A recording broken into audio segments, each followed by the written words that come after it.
Definitely one of the biggest challenges I've had has been feeling guilty for like chilling too much, for seeking all this out in the first place, for feeling like I can do it. So I have 5 things I want to address in answering the most obvious question of why would you do such a thing?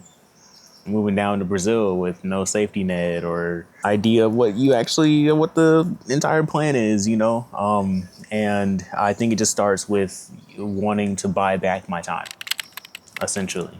More than anything, I just felt like the high rent, car payments, insurance payments, groceries in the US, obviously, is just like spending.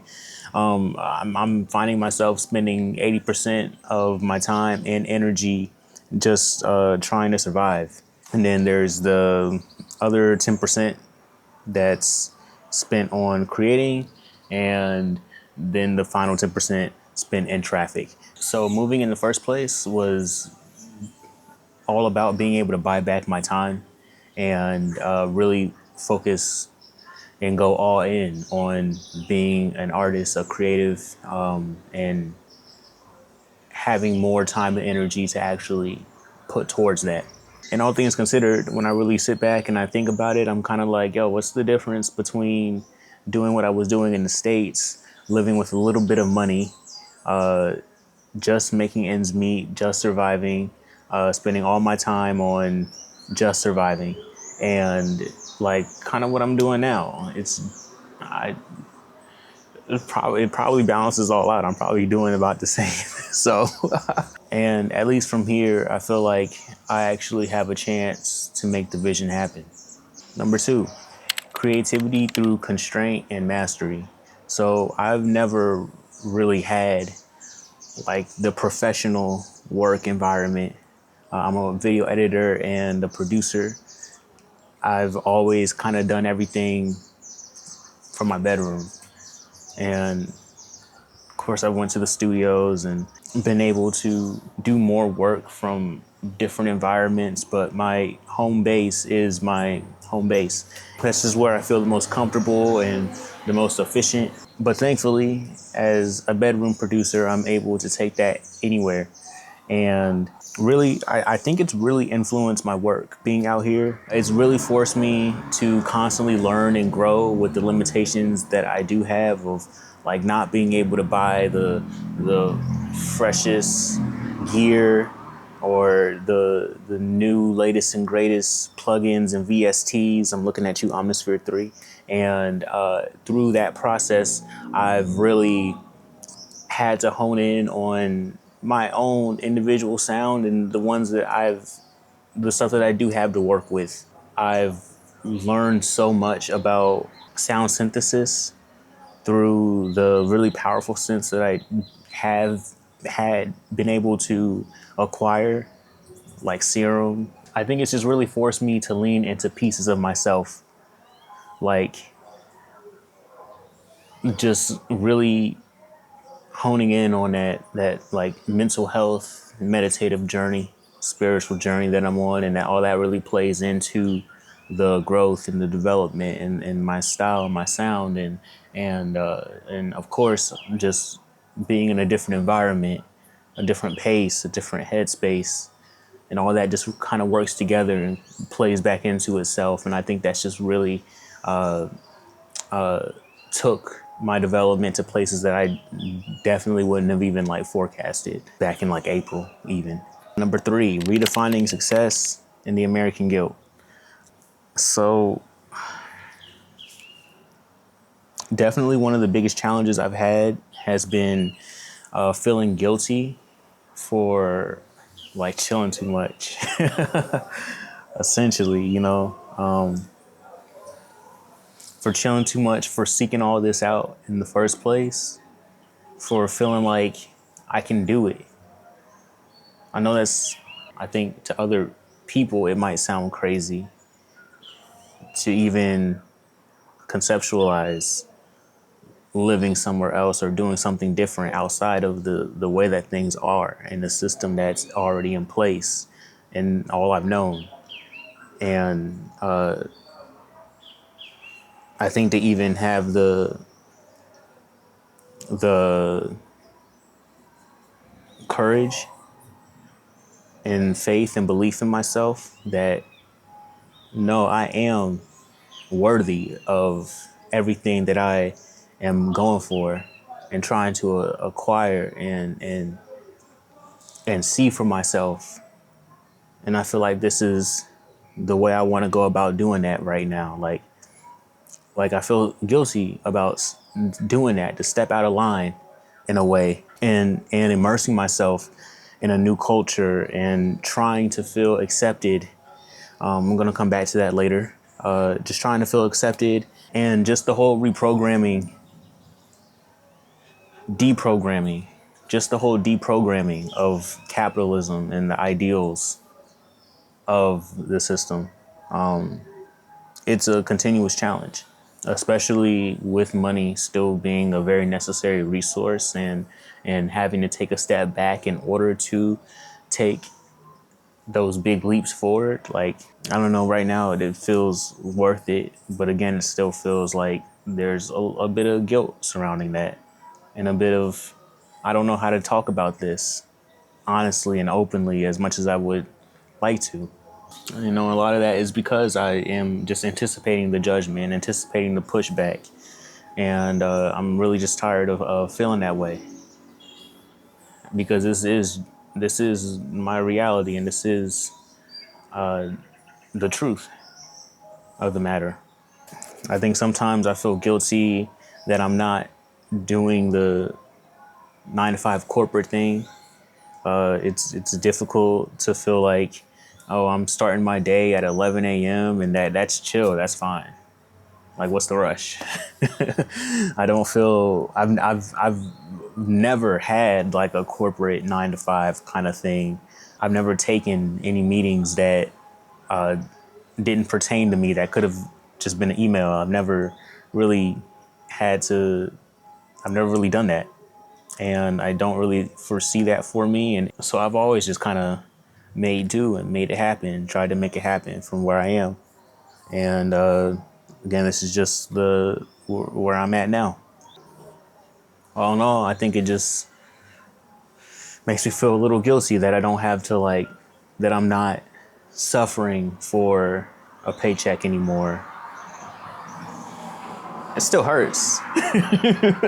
It definitely still hurts sometimes, but it's like, pick your pain, pick your poison. Don't mean to interrupt, but if you made it this far in the video, it's time for the obligatory like, comment, subscribe. It helps out the channel. And as always, it's a great way to support small creators like myself. Number 4, the reality of the leap. Like I mentioned earlier, I know it's definitely taboo to leave without a safety net, but I just feel like it was never going to happen anyways with the direction that I was going in. When I first conceptualized the idea of, you know what, I'm gonna move to Brazil, I think I had 77 days to decide if I was gonna resign this lease. And really, you need to give like a 60-day notice. So I had even less time than that, but 77 days to prepare fully to get on the plane. And it was either staring down another 15 months doing the same thing that I had been doing and not having made the sort of progress that I wanted to have seen at that point, or seeing what else is out there. And I think I just had to just, take the leap of faith, had to take the leap. And I know the idea is that you kind of want to build up to it a little bit more and have, the perfect circumstance and maybe try to budget it out a little bit more. And that would be ideal and that would be great. But for where I was at, I knew I wasn't getting any younger. I knew I wasn't unless there was like a massive change in fortune that was just going to happen on its own, or kind of a quote unquote fluke, stroke of luck. I just couldn't have seen myself being able to do another 15 months at least of the same thing I was already kind of struggling through.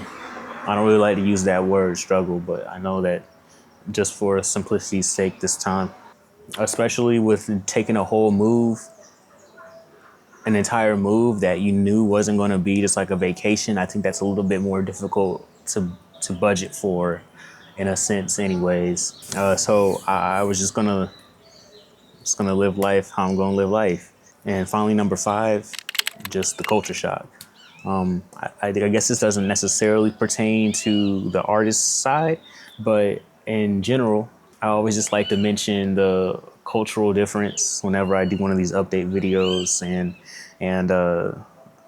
it's really not like the language barrier. I think what stops a lot of people more than anything from going to a very unique place, some place that's not the tried and true kind of I'm going to move to this location places for Americans, is the language barrier and the idea that I won't be able to communicate my needs or my wants. And I'm not saying it's like a walk in the park every time, but for the most part, it's people, I think, are a lot more patient and receptive and willing to help than we tend to what tends to be normalized in the States. And I've been able to see that for myself firsthand.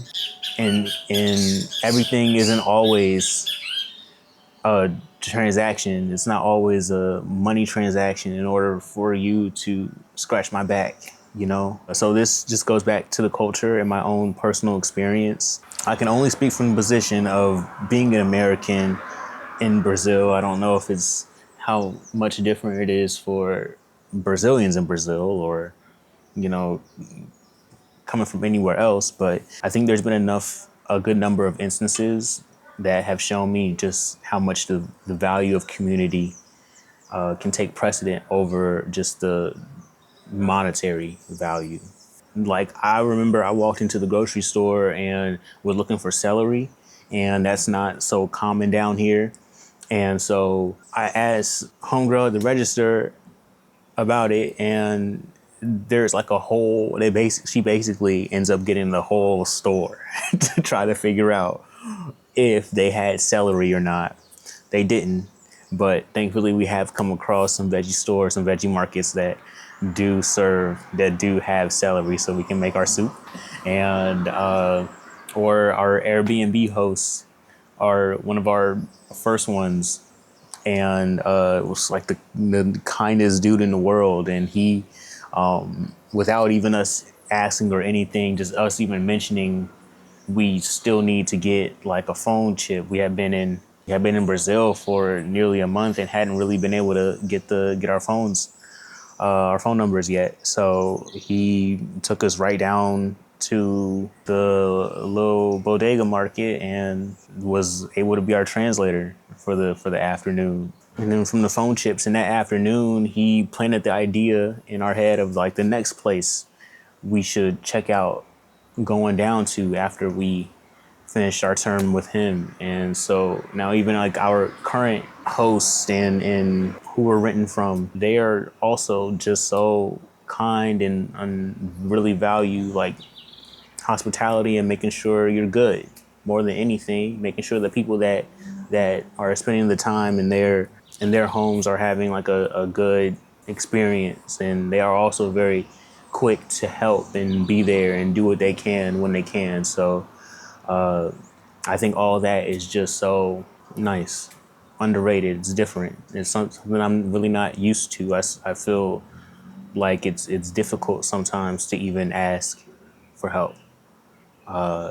And I don't know if that's like the sort of level of trauma, or if that's just the sort of conditioning or the culture.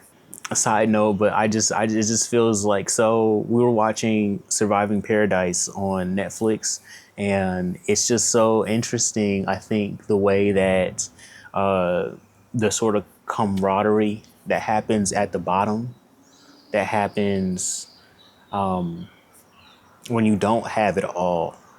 And then the more you rise up, the more you feel like now it's like it's all mine, and it's just very independent, and I'm self-made, and this is I did this, and and I have to do everything I can to hold on to it, and that everything is a threat to what I have, and that just sucks. That sucks. I know that's like a human nature thing, and I don't think that's wrong to feel that way. But it just sucks that there's just so much hyper individualism at times, and I just hope that when I'm able to see that level of success, that it comes. I'm always able to remember to give back. But all that to say, if you do want to support, I'd love to support back. I'm a video editor. I specialize in sound design, motion graphics. I've been doing that for years and years and years now, and that's what I went to school for. And I'm a producer. Currently, I've been doing a lot of meditation work, custom meditations, and work with frequencies, and just trying to develop tools to help sonically heal people, and through the power of sacred solfeggio tones. And but I also do work with hip hop, and primarily hip hop, R&B, pop beat making, and DJ mixes. So if you would like any of those, and like any custom work done, I'd love to help out in any way that I can. Or if you just want to buy me a coffee sometime. I'm wearing my Summit shirt right now. Shout out Summit Coffee in Charlotte, North Carolina. Charlotte Davidson. And yeah, thank you for watching. I'll see you guys in the next one.